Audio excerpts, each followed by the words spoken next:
एक करोड़पति अरबी औरत का है जो दौलत के नशे में ये बात भूल चुकी थी कि एक भूखे आदमी की हालत क्या होती है और किसी भूखे फकीर के साथ कैसा रवैया करना चाहिए। वो अरबी औरत अपनी शाहाना जिंदगी गुजार रही थी। दिन गुजरते जा रहे थे। एक दिन वो अपने घर वापस लौटी तो थकी हारी और भूख से निढाल नजर आ रही थी।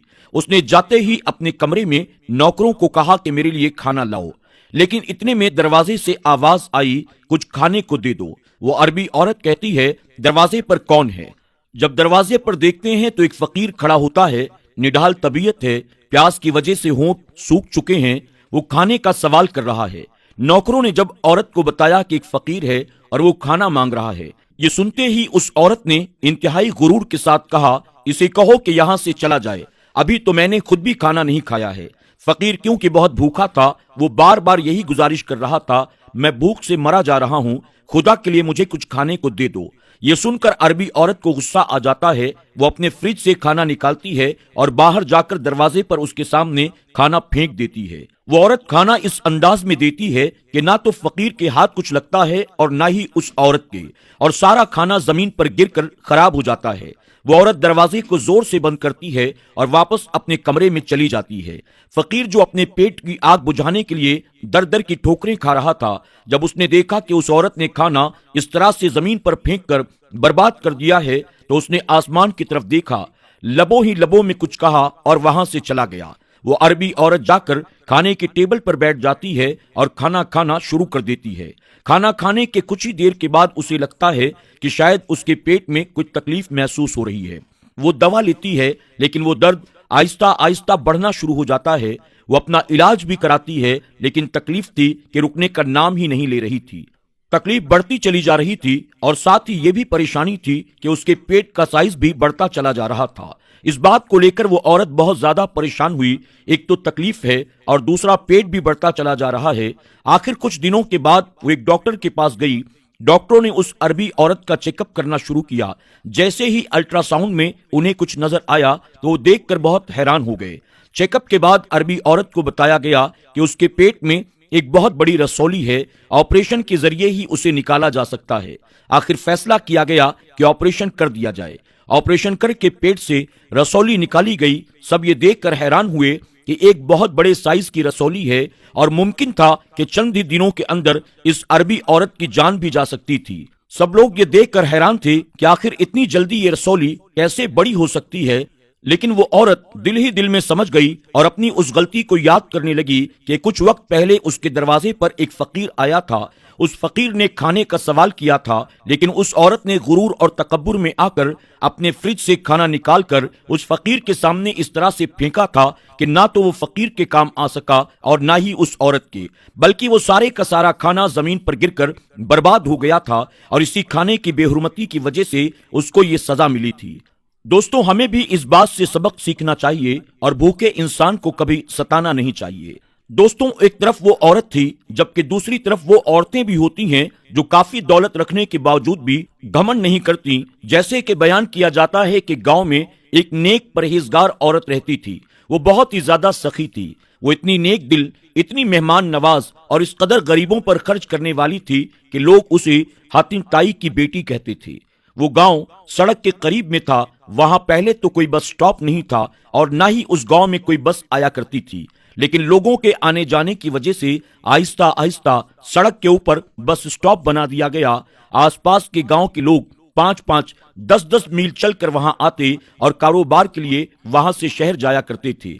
कभी कभी ऐसा होता था कि बस का वक्त खत्म हो जाता तो उन बेचारों के पास वहां रुकने के लिए कोई इंतजाम नहीं होता था, इसलिए वो सारी रात बैठकर वहीं पर गुजार देते थे, भूखे प्यासे रहते थे। और अगर औरतें साथ होती तो और ज्यादा परेशानी हो जाती थी। उस औरत ने महसूस किया कि यहाँ तो इनके लिए कोई इंतजाम होना चाहिए। चुनांचे उस औरत ने अपने शौहर से कहा, क्यों ना हम लोगों के आराम के लिए एक मेहमान खाना बनवा दें, ताकि वो लोग जो रात को आगे या पीछे नहीं जा सकते हैं, वो आसानी से रात मेहमान खाने में गुजार सकें और वो अगले दिन अपने काम के लिए रवाना हो जाया करें।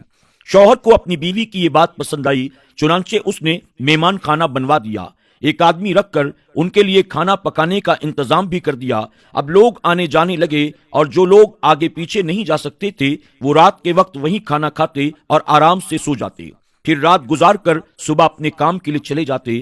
یہ سلسلہ بہت وقت تک چلتا رہا۔ چنانچہ کسی ظالم شخص نے اس عورت کے شوہر کو یہ مشورہ دیا کہ آپ کی بیوی تو آپ کو کنگال کر دے گی، روزانہ اتنا اتنا کھانا پکتا ہے، راہ چلتے آلتو فالتو لوگ آ کر کھانا کھا جاتے ہیں، ایسی سخاوت سے بھلا کیا فائدہ ہوگا۔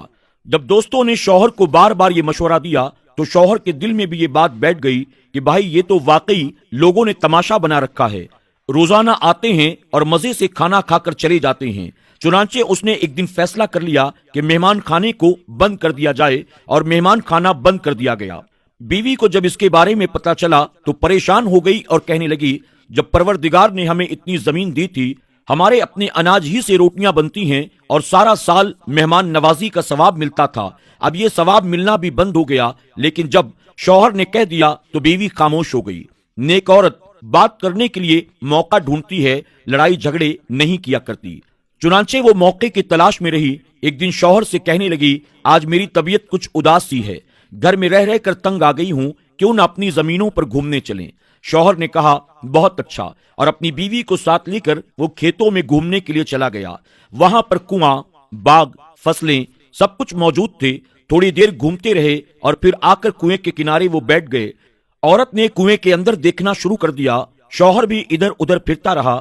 کافی دیر کے بعد کہنے لگا، گھر چلیں کیا، دیر ہو رہی ہے۔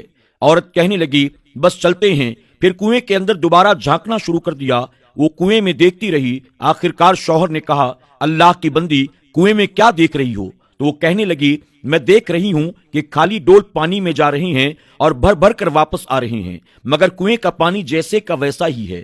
شوہر نے کہا، اللہ کی بندی، اگر تو سارا دن اور ساری رات یہاں بیٹھی رہے گی تو بھی یہ پانی ایسے ہی رہے گا، خالی ڈول بھر بھر کے آتے رہیں گے لیکن پانی میں کمی نہیں آئے گی۔ جب شوہر نے یہ بات کہی تو اس نیک دل عورت نے کہا، اچھا کنویں کا پانی ختم نہیں ہوتا؟ شوہر نے کہا، واقعی کنویں کا پانی ختم نہیں ہوتا۔ یہ سن کر وہ نیک عورت کہنے لگی، اللہ نے ہمارے گھر کے اندر بھی ایک کنواں جاری کیا تھا، لوگ خالی پیٹ آتے تھے اور پیٹ کا ڈول بھر کر لے جاتے تھے، تمہیں کیوں لگا کہ اللہ پاک تمہارے اس کنویں کے پانی کو کم کر دے گا؟ بیوی کی یہ بات سن کر شوہر کے دل پر ایسی چوٹ پڑی کہ وہ سمجھ گیا اور کہنے لگا، میں مہمان خانے کو دوبارہ جاری کرتا ہوں۔ لہٰذا شوہر نے مہمان خانے کو دوبارہ جاری کر دیا۔ کہا جاتا ہے کہ وہ عورت جب تک زندہ رہی اس علاقے میں وہ مہمان خانہ جاری رہا، لوگ آتے رہے، کھانا کھاتے رہے، دعائیں دیتے رہے اور اپنے اپنے سفر پر جاتے رہے۔ پیارے دوستوں، اللہ پاک صدقہ خیرات کرنے کو بہت پسند فرماتا ہے۔ صدقہ کرنے سے انسان بہت ساری بلاؤں اور مصیبتوں سے بچ جاتا ہے۔ ہمیں کوشش کرنی چاہیے، اگر اللہ تعالیٰ نے آپ کو اپنی نعمتوں سے نواز رکھا ہے تو صدقہ اور خیرات کا اہتمام ضرور کیا کریں، اور جس کو جتنا بھی نوازا ہے وہ اپنی حیثیت کے مطابق اللہ کی رضا کی خاطر لوگوں کی بھلائی کے کام کرے۔ اللہ پاک کی بارگاہ میں دعا ہے، اللہ رب العزت ہم سب مسلمانوں کو اتنی ہمت اور توفیق دے کہ ہم لوگوں کی بھلائی کے کاموں میں بڑھ چڑھ کر حصہ لینے والے بن جائیں۔ اللہ تعالی ہمیں نیک راستے پر چلنے کی توفیق عطا فرمائے، آمین یا رب العالمین۔ دوستوں، امید کرتے ہیں کہ آج کی ہماری یہ ویڈیو آپ کو ضرور پسند آئی ہوگی۔ آج کی اس ویڈیو کے بارے میں آپ کی کیا رائے ہے؟ کمنٹ باکس میں جا کر ضرور کمنٹ کریں، اور ساتھ ہی بھوکوں کو کھانا کھلانے اور مسافروں کی مدد کرنے کے تعلق سے اگر آپ کوئی حدیث مبارکہ جانتے ہیں تو اسے بھی کمنٹ باکس میں ضرور لکھیں۔ آپ کے کمنٹس کو پڑھ کر ہماری حوصلہ افزائی بھی ہوتی ہے اور ساتھ ہی ساتھ لوگوں کو بہت ساری چیزیں سیکھنے کا بھی موقع ملتا ہے۔ تو ہمارے ساتھ جڑے رہیں، کمنٹ باکس میں کمنٹ کر کے ہماری حوصلہ افزائی کرتے رہیں، اور ان ویڈیوز کو اپنے دوست احباب کے ساتھ شیئر کر کے اس نیکی کے کام میں آپ بھی حصہ لینے کی کوشش کریں۔ اللہ آپ سب کو ڈھیروں خوشیاں عطا فرمائے۔ انشاءاللہ بہت جلد ایک اور نئی ویڈیو کے ساتھ آپ کی خدمت میں حاضر ہوں گے۔ تب تک کے لیے علی نالج کی پوری ٹیم کو اجازت دیں۔ اللہ سب کو اپنا حفظ و امان عطا فرمائے۔ اللہ حافظ۔